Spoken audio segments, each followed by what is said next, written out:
नमस्कार, आप देख रहे हैं हिंदुस्तान में न्यूज और आइए रुक करते हैं आज की खबरों की ओर। इंदौर में 7वां आरोपी पश्चिम बंगाल से पकड़ा। क्राइम ब्रांच द्वारा की गई कार्रवाई। 1 करोड़ 60 लाख रुपए की ठगी से जुड़ा हुआ है मामला। शहर में रीगल स्थित पुलिस कार्यालय के परिसर में महिला ने किया आत्महत्या का प्रयास। महिला को पुलिसकर्मी हॉस्पिटल लेकर हुए रवाना। इंदौर में 3 दिनी जैविक मिलेट्स उत्सव आज से। प्राकृतिक खेती पर एक्सपर्ट्स देंगे ट्रेनिंग। चाय नाश्ता वाले का खुलवाया बैंक खाता। ऑनलाइन जॉब के नाम पर किया लाखों रुपए का ट्रांजैक्शन। नहीं चाहिए क्रूरपति से जन्म लेने वाला बच्चा। इंदौर में हाईकोर्ट की अनुमति से कराया अबॉर्शन।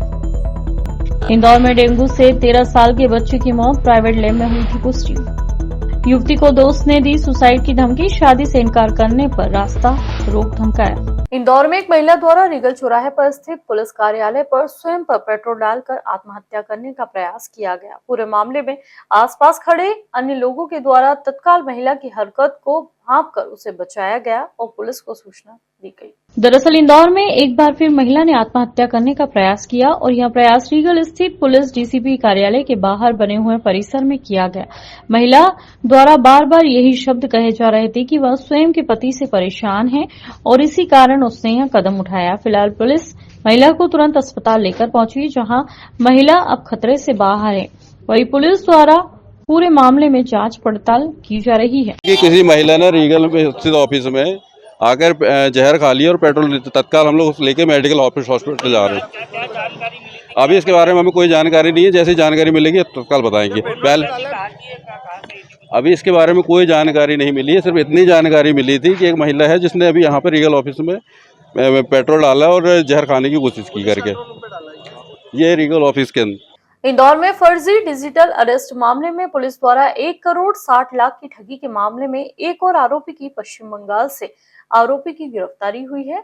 पुलिस अभी तक 7 आरोपियों को गिरफ्तार कर चुकी है। दरअसल पिछले दिनों कारोबारी की महिला से फर्जी डिजिटल अरेस्ट मामले में पुलिस द्वारा 6 आरोपियों को गिरफ्तार किया गया था, जो कि विभिन्न राज्यों के साथ ही मध्य प्रदेश के रहने वाले थे। और इसी कड़ी में 7वें आरोपी को भी पुलिस द्वारा पश्चिम बंगाल से गिरफ्तार किया गया है, जिसका नाम अभिषेक चक्रवर्ती उम्र 38 वर्षीय बताया जा रहा है, जो कि गैंग के साथ मिलकर कोलकाता एक होटल में रुका था और वहां पर पूरी योजना बनाई थी। महाराष्ट्र में जो करंट अकाउंट था उसको उपयोग ठगी के लिए उपयोग किया गया था, जिसमें 1 करोड़ 93 लाख के ट्रांजैक्शन मिले, जिसके आधार पर अब पुलिस आगे की कार्रवाई में जुटी हुई है। पुलिस का कहना है कि 1 करोड़ 60 लाख की ठगी के मामले में कुछ लाख रुपए रिकवर किए जा चुके हैं, तो वहीं आगे की कार्रवाई जारी है।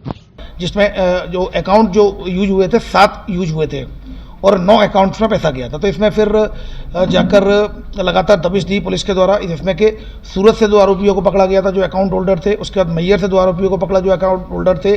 फिर जिस सिम का इस्तेमाल किया गया था, जिस मोबाइल से इस्तेमाल किया गया था, वहाँ से नानियाड आनंद गुजरात से पकड़ा एक आरोपी को जो अल्ताफ को, जिसको आगे फॉरवर्ड की गई थी वो जो मोबाइल अल्ताफ को, उसको खेड़ा से पकड़ा। कुल मिलाकर 6 आरोपी अभी तक इस डिजिटल अरेस्ट में अरेस्ट किए जा चुके हैं।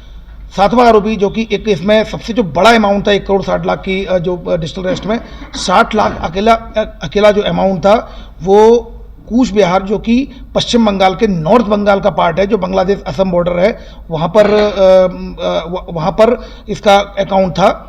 तो उसमें 60 लाख रुपए जाना बताया था। 2 ट्रांजैक्शन हुए थे 30-30 लाख के, जिसमें 60 लाख रुपए गए थे।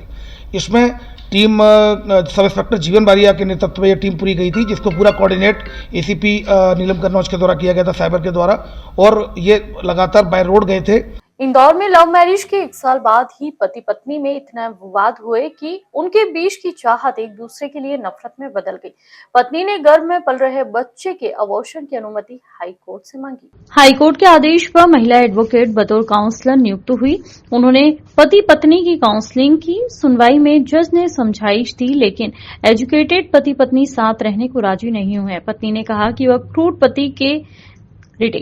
क्रूर पति से जन्मा बच्चा नहीं चाहेगी। अगर वह इस दुनिया में आया तो उसका भविष्य खराब हो जाएगा और अबॉर्शन की गुहार लगाई।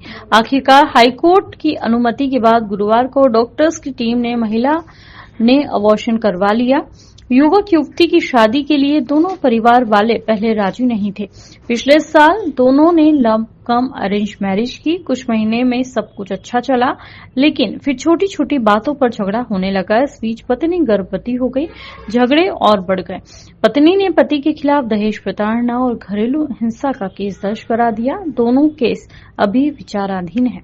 इंदौर शहर में डेंगू के मरीजों की संख्या में लगातार इजाफा हुआ है और अब मौत के मामले भी सामने आ रहे हैं। बुधवार रात इलाज के दौरान डेंगू से पीड़ित 13 वर्षीय अथर्व मित्तल निवासी श्यामनगर की मौत हो गई। बता दें, डेंगू की पुष्टि निजी लैब की जांच में हुई थी, लेकिन स्वास्थ्य विभाग को भी इसकी सूचना नहीं मिली। इससे पहले भी सितंबर में 15 वर्षीय बालक की डेंगू से मौत हो चुकी है।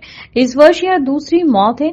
बेटे की मौत के मामले में व्यापारी सहित सुजन ने अस्पताल प्रबंधन पर इलाज में लापरवाही का आरोप भी लगाया है। इंदौर की बाणगंगा पुलिस ने एक युवती की शिकायत पर उसके दोस्त के खिलाफ छेड़छाड़ और झूठे केस में फंसाने की धमकी देने के मामले में केस दर्ज किया है। पीड़िता के मुताबिक वह अपने दोस्त से 6 महीने से बात कर रही है, इसलिए वह सुसाइड नोट और फोटो वायरल करने को लेकर उसे धमका रहा है और पुलिस ने मामले में आरोपी पर कार्रवाई की है। बाणगंगा पुलिस ने 18 साल की युवती की शिकायत पर अमन मीणा पर केस दर्ज किया है। युवती ने शिकायत में बताया कि अमन उसकी गली में रहता है, इस वजह से उसकी जान पहचान है। साल 2021 में पहचान होने के बाद दोनों की बातचीत हुई, लेकिन सामान्य बातचीत को अमन ने प्यार समझा। इसके कुछ दिन बाद वह शादी करने की बात करने लगा। तब युवती ने शादी की बात से इनकार कर दिया। दबाव बढ़ने पर युवक से बातचीत करना बंद कर दी। इसके बाद आरोपी ने उसका पीछा करना शुरू कर दिया। आरोपी युवक ने युवती की शादी की बात न मानने पर उसके फोटो वायरल करने की धमकी दी। युवती ने इस दौरान उसे समझाने का प्रयास किया, लेकिन वह नहीं माना। इस दौरान आरोपी अमन ने थाने में शिकायत करने की बात पर हाथ की नस काटकर सुसाइड करने और सुसाइड नोट में युवती का नाम लिखने की धमकी भी दी। इंदौर में जैविक महोत्सव एवं मिलेट्स उत्सव का आयोजन 13 से 15 दिसंबर तक ग्रामीण हाट बाजार ढक्कनवाला कुआं में किया जाएगा। यह आयोजन स्वच्छ भारत के साथ स्वस्थ भारत की थीम पर आधारित होगा। बता दें, महोत्सव में जैविक और प्राकृतिक खेती पर विशेषज्ञों द्वारा प्रशिक्षण दिया जाएगा। इसमें मुख्य रूप से गौ आधारित खेती, जैविक जीवन शैली और स्वस्थ भोजन पर परिचर्चा आयोजित की जाएगी। साथ ही मिलेट्स फसलों को भोजन में शामिल करने और उनके लाभ के बारे में भी जानकारी दी जाएगी। यह आयोजन किसानों और ग्राहकों के बीच एक सेतु का काम करेगा, जिससे ग्राहकों को रसायन मुक्त कृषि उत्पाद प्राप्त हो सकेंगे और किसानों को मिलेट्स फसलों का उचित मूल्य भी मिल सकेगा। इंदौर के विजयनगर में चाय नाश्ता की दुकान चलाने वाले एक युवक के साथ कैफे संचालक और उसके साथियों ने धोखाधड़ी की। आरोपियों ने उसका ऑनलाइन जॉब के नाम से अकाउंट खुलवाया और फिर उसमें लाखों का लेन देन किया। इसकी जानकारी जब युवक को लगी तो उसने पुलिस से शिकायत की।